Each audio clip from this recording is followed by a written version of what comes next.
Assalamualaikum warahmatullahi wabarakatuh. Saya Tia Damayanti. Pada video kali ini, saya akan menjelaskan secara singkat tentang artikel yang saya buat yang berjudul "Mengembangkan Perilaku Asertif untuk Siswa dengan Latar Belakang Budaya Sunda".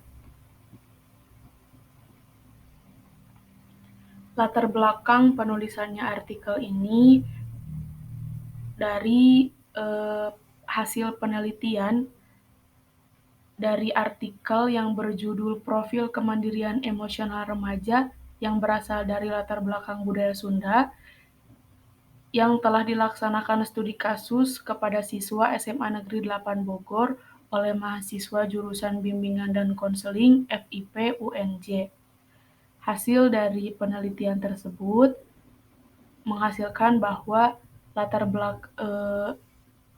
perilaku asertif pada remaja yang berlatar belakang budaya Sunda masih rendah karena dipengaruhi oleh lingkungan yang kurang kondusif dan tidak mengajarkan asertivitas, kemudian dipengaruhi juga oleh pola asuh dari orang tua, kemudian konsep diri yang lemah, kondisi sosial budaya, jenis kelamin, usia, dan juga tingkat ekonomi. Pada artikel yang akan saya bahas kali ini, menekankan kepada pengaruh kondisi sosial budaya, yaitu budaya Sunda, terhadap perilaku asertivitas remaja. Selanjutnya, di dalam pembahasan artikel ini, nantinya akan dijelaskan mengenai pengertian kemandirian emosional, kemudian dijelaskan juga bagaimana pengaruh budaya Sunda itu terhadap kemandirian emosional remaja, dan nanti akan dibahas juga tentang bagaimana pengembangan kemandirian emosional siswa itu melalui layanan bimbingan dan konseling. Di dalam pembahasan pertama ada pengertian kemandirian emosional. Menurut Steinberg, kemandirian emosional itu berhubungan dengan perubahan keterikatan hubungan emosional remaja dengan orang lain, terutama dengan orang tuanya. Dalam hal ini, kemandirian emosional itu memiliki makna afeksi dan relasional yang melibatkan persepsi kemerdekaan emosional dari orang tua dan teman sebaya, karena bagi remaja, baik orang tua maupun teman sebaya memiliki pengaruh yang sama-sama kuat terhadap diri mereka. Jadi, munculnya kemandirian emosional pada remaja itu bukan berarti pemberontakan mereka terhadap keluarga atau hubungan dengan orang tua, tetapi mengembangkan perasaan individuasi anak tersebut dan berusaha untuk melepaskan diri dari ikatan kekanak-kanakan dan juga ketergantungan mereka terhadap orang tua. Jadi, seorang anak atau remaja bisa dikatakan sudah mandiri secara emosional itu ditandai dengan ketika dia sudah tidak terlalu bergantung kepada orang tuanya dan sudah memiliki atau bisa memutuskan pilihannya sendiri di dalam hidupnya. Kemudian poin selanjutnya yang akan dibahas di dalam artikel ini yaitu bagaimana pengaruh budaya Sunda terhadap kemandirian emosional remaja. Di dalam budaya Sunda ada nilai-nilai mendasar yaitu silih asih, silih asuh, dan juga silih asah, di mana artinya adalah saling mengasihi, saling menjaga atau mengasuh, dan juga saling mempertajam pengetahuan. Dari nilai-nilai yang dianut tadi, orang tua yang berasal dari latar belakang budaya Sunda itu umumnya terlalu menjaga anaknya untuk memungkinkan anaknya itu untuk selalu bergantung terhadap bantuan orang tuanya, tanpa mau berusaha menggunakan kemampuannya sendiri, baik di dalam memilih atau memutuskan sesuatu, dan juga belum bertanggung jawab penuh terhadap apa yang anak itu pilih atau lakukan.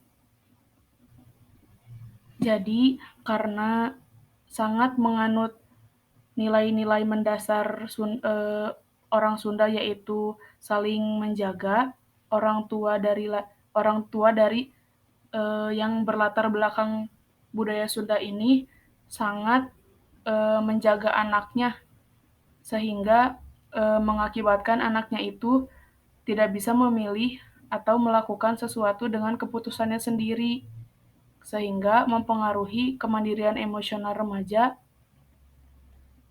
yang belum bisa memutuskan keputusannya sendiri. Kemudian orang tua dari latar belakang budaya Sunda pun masih menerapkan nilai-nilai budaya Sunda dalam keluarganya seperti nilai religius, nilai kesopanan seperti ramah, murah senyum, sopan santun di dalam berbicara dan bertindak terhadap orang tua. Selain itu juga nilai menghormati dan menghargai orang tua serta menjaga dan mengasihi satu sama lain di dalam keluarga.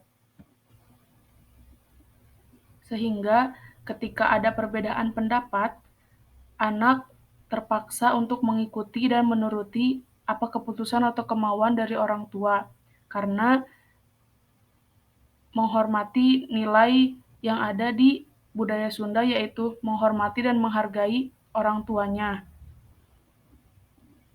Padahal sebetulnya anak itu mempunyai pilihan atau pendapatnya masing-masing, tetapi karena menganut nilai-nilai Sunda tersebut, anak itu terpaksa mengikuti apa kemauan dari orang tuanya meskipun sebenarnya dia menolak secara pribadi seperti itu. Nah, dari paparan di atas tadi bisa disimpulkan bahwa kenapa rendahnya kemandirian emosional remaja itu karena pengaruh budaya Sunda itu juga memiliki dampak yang cukup besar bagi kemandirian emosional bagi remaja yang berlatar belakang budaya Sunda. Kemudian, ada hasil penelitian menurut Martiningsih pada tahun 1994, beliau menyebutkan bahwa dari 21 mahasiswa etnis Sunda yang menjadi subjek penelitian tersebut, sebagian besar itu masih belum bisa mandiri dan sebagian juga masih bergantung pada orang tuanya yang ditandai dengan masih ada yang patuh terhadap orang tua meskipun mereka tidak puas dengan apa yang diinginkan dari orang tuanya. Kemudian juga mereka mencoba untuk senang terhadap pilihan orang tuanya dan juga mencoba untuk patuh terhadap orang tua jika orang tua tetap kekeh pada opininya. Ini juga menyiratkan begitu patuhnya anak terhadap keinginan orang tua, sehingga bisa dikatakan kemandirian emosional remaja di budaya Sunda itu masih rendah. Dari paparan fenomena yang tadi telah disebutkan dan dijelaskan, rendahnya kemandirian emosional remaja yang berlatar belakang budaya Sunda yang mempengaruhi perilaku asertif siswa bisa dikembangkan melalui layanan bimbingan dan konseling. Bisa menggunakan teknik FGD, yaitu Focus Group Discussion, adalah teknik pengumpulan data dengan tujuan menemukan makna sebuah tema menurut pemahaman sebuah kelompok. Teknik ini digunakan untuk mengungkap pemaknaan dari suatu kelompok berdasarkan hasil diskusi yang terpusat pada suatu permasalahan tertentu. Jika teknik FGD dilakukan, maka dapat mendalami suatu permasalahan atau tema-tema tertentu, khususnya pada kemandirian emosional remaja, untuk mendapatkan gambaran kemandirian emosional remaja yang berasal dari latar belakang budaya Sunda, sehingga didapat informasi atau data yang dapat digunakan untuk membuat program BK guna untuk meningkatkan kemandirian emosional siswa dari orang tuanya seperti bimbingan klasikal atau bimbingan kelompok untuk menentukan kemandirian emosional pada siswa.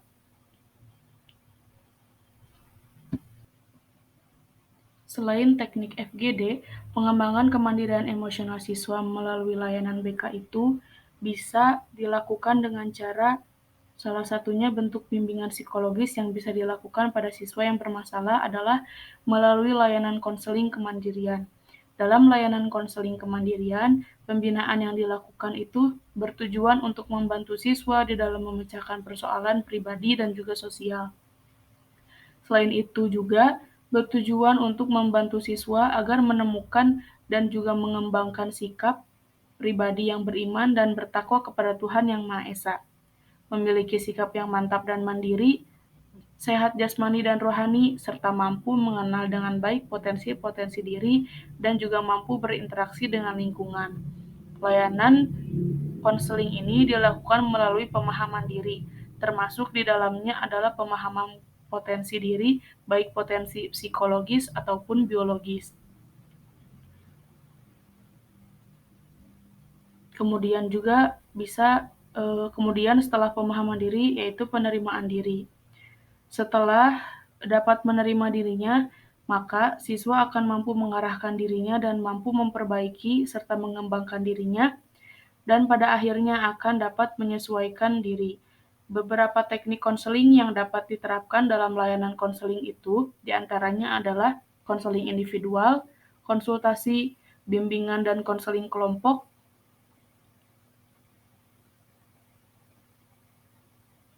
yang tujuannya adalah untuk membantu siswa mengenali level kemandiriannya, kemudian membantu siswa mengenali emosi-emosi yang menyertai pencapaian level kemandiriannya, dan juga mendampingi siswa dalam mengembangkan kemampuan berperilaku mandiri dalam situasi akademik dan juga relasi sosial. Cukup sekian penjelasan tentang artikel yang saya buat. Terima kasih atas perhatiannya. Wassalamualaikum warahmatullahi wabarakatuh.